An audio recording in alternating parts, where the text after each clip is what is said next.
In this talk, I'm going to give you the single most important lesson my colleagues and I have learned from looking at 83,000 brain scans.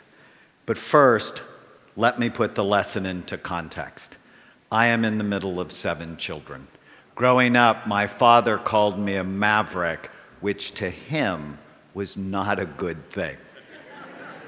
In 1972, the Army called my number, and I was trained as an infantry medic, where my love of medicine was born. But since I truly hated the idea of being shot at or sleeping in the mud, I got myself retrained as an X-ray technician and developed a passion for medical imaging. As our professors used to say, how do you know unless you look? In 1979, when I was a second-year medical student, someone in my family became seriously suicidal, and I took her to see a wonderful psychiatrist. Over time, I realized that if he helped her, which he did, it would not only save her life, but it would also help her children and even her future grandchildren, as they would be shaped by someone who is happier and more stable. I fell in love with psychiatry because I realized it had the potential to change generations of people. In 1991, I went to my first lecture on brain SPECT imaging. SPECT is a nuclear medicine study that looks at blood flow and activity. It looks at how your brain works. SPECT was presented as a tool to help psychiatrists get more information to help their patients. In that one lecture, my 2 professional loves, medical imaging and psychiatry, came together and quite honestly revolutionized my life.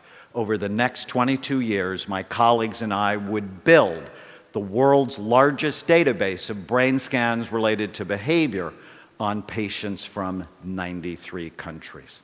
SPECT basically tells us 3 things about the brain: good activity, too little, or too much.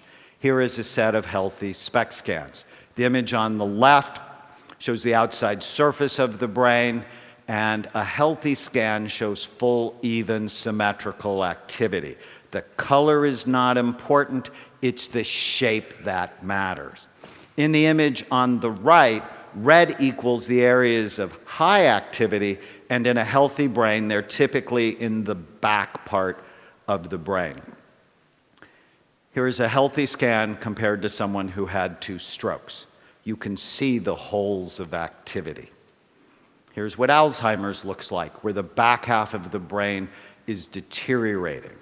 Did you know that Alzheimer's disease actually starts in the brain 30 to 50 years before you have any symptoms?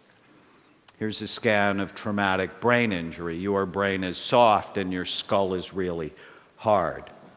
Or drug abuse. The real reason not to use drugs? They damage your brain. Obsessive compulsive disorder, where the front part of the brain typically works too hard so that people cannot turn off their thoughts. And epilepsy, where we frequently see areas of increased activity. In 1992, I went to an all-day conference on brain SPECT imaging. It was amazing and mirrored our own early experience using SPECT in psychiatry. But at that same meeting, researchers started to complain loudly that clinical psychiatrists like me should not be doing scans, that they were only for their research. Being a maverick and having clinical experience, I thought that was a really dumb idea. Without imaging, psychiatrists then, and even now, make diagnoses like they did in 1840 when Abraham Lincoln was depressed, by talking to people and looking for symptom clusters. Imaging was showing us there was a better way. Did you know that psychiatrists are the only medical specialists that virtually never look at the organ they treat. Think about it. Cardiologists look, neurologists look, orthopedic doctors look, virtually every other medical specialties look, psychiatrists guess. Before imaging, I always felt like I was throwing darts in the dark at my patients and had hurt some of them, which horrified me. There is a reason that most psychiatric medications have black box warnings. Give them to the wrong person and you can precipitate a disaster. Early on, our imaging work taught us many important lessons, such as illnesses like ADHD, anxiety, depression, and addictions are not single or simple disorders in the brain. They all have multiple types. For example, here are two patients who have been diagnosed with major depression that had virtually the same symptoms, yet radically different brains. One had really low activity in the brain. The other one had really high activity. How would you ever know what to do for them unless you actually looked? Treatment needs to be tailored to individual brains, not clusters of symptoms. Our imaging work also taught us that mild traumatic brain injury was a major cause of psychiatric illness that ruined people's lives, and virtually no one knew about it because they would see psychiatrists for things like temper problems, anxiety, depression, and insomnia, and they would never look, so they would never know. Here's a scan of a 15-year-old boy who fell down a flight of stairs at the age of 3. And even though he was unconscious for only a few minutes, there was nothing mild about the enduring effect that injury had on this boy's life. When I met him at the age of 15, he had just been kicked out of his 3rd residential treatment program for violence. He needed a brain rehabilitation program, not just more medication thrown at him in the dark or behavior therapy, which, if you think about it, is really cruel.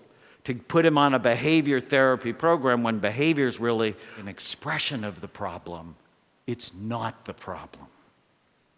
Researchers have found that undiagnosed brain injuries are a major cause of homelessness, drug and alcohol abuse, depression, panic attacks, ADHD, and suicide.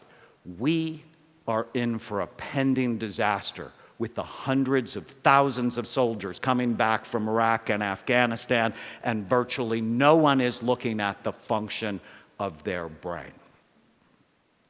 As we continued our work with SPECT, the criticism grew louder, but so did the lessons. Judges and defense attorneys sought our help to understand criminal behavior. To date, we have scanned over 500 convicted felons, including 90 murderers. Our work taught us that people who do bad things often have troubled brains. That was not a surprise. But what did surprise us was that many of these brains could be rehabilitated. So here's a radical idea. What if we evaluated and treated troubled brains rather than simply warehousing them in toxic, stressful environments? In my experience, we could save tremendous amounts of money by making these people more functional, so when they left prison, they could work, support their families, and pay taxes. Dostoevsky once said, "A society should be judged not by how well it treats its outstanding citizens, but by how it treats its criminals." Instead of just crime and punishment, we should be thinking about crime, evaluation, and treatment.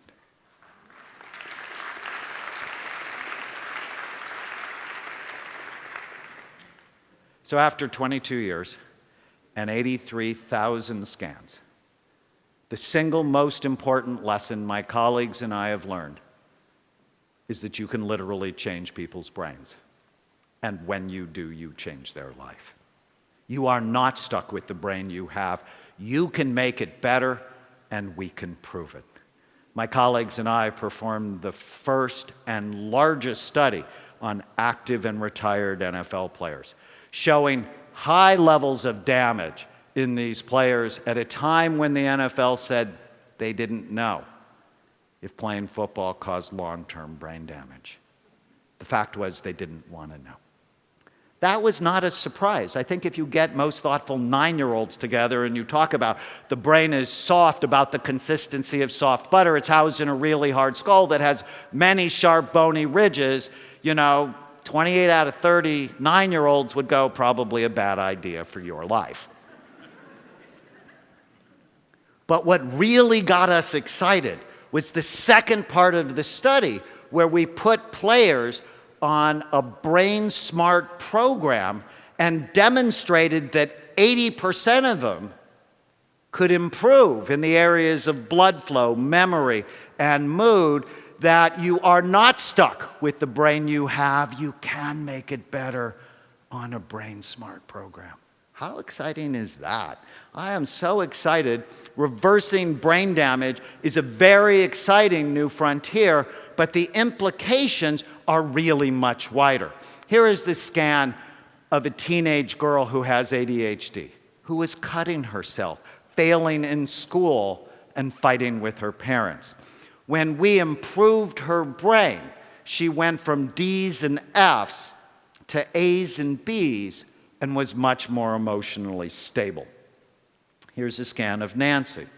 Nancy had been diagnosed with dementia, and her doctor told her husband that he should find a home for her because within a year she would not know his name.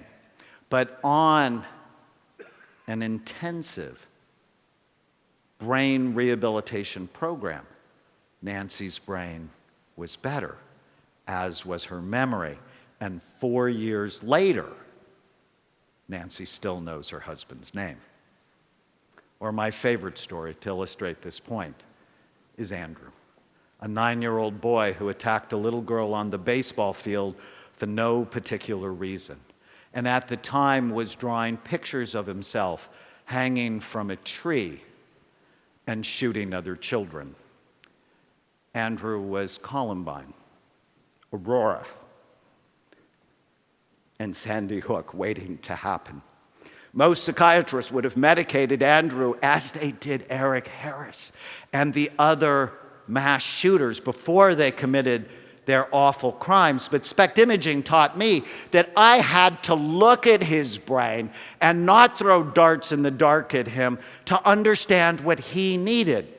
His SPECT scan showed a cyst the size of a golf ball occupying the space of his left temporal lobe. No amount of medication or therapy would have helped Andrew. When the cyst was removed,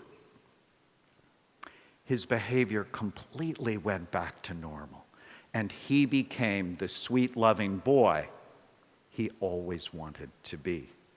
Now, 18 years later, Andrew, who is my nephew, owns his own home, is employed, and pays taxes. Because someone bothered to look at his brain. He has been a better son and will be a better husband, father, and grandfather. When you have the privilege of changing someone's brain, you not only change his or her life, you have the opportunity to change generations to come. I'm Dr. Daniel Amen. Thank you.